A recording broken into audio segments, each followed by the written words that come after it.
Hi guys, welcome back to Byte Review. It was a while ago we compared the Galaxy S8 to a dedicated 35mm camera, the Canon AE-1 program. So let's update that. Today we're going to look how the iPhone X measures up. Before we start though, I just want to address a few things. This time round I'm using a roll of Portra 400 in the Canon.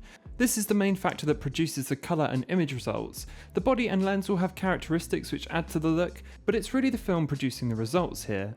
Scans of the film have been done with a Nortissue HS1800, with the resulting JPEGs coming in at 72 dpi at around 4 to 5 megabytes a piece.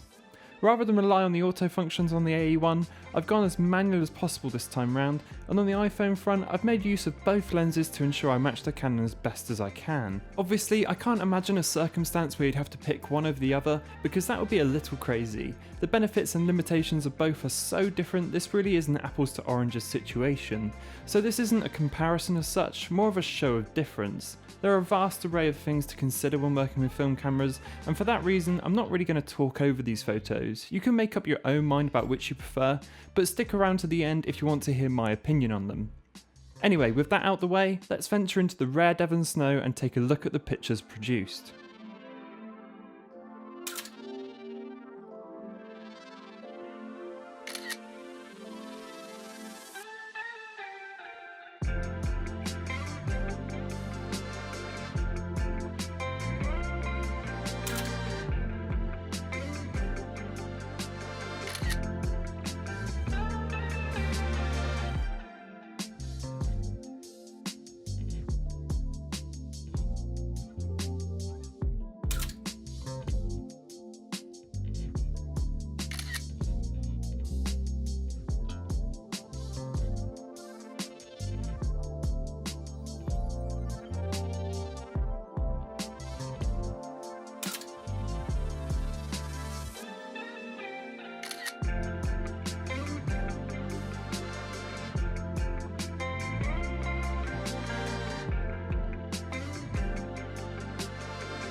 Overall, it's really obvious to me that Portra gave better results in general.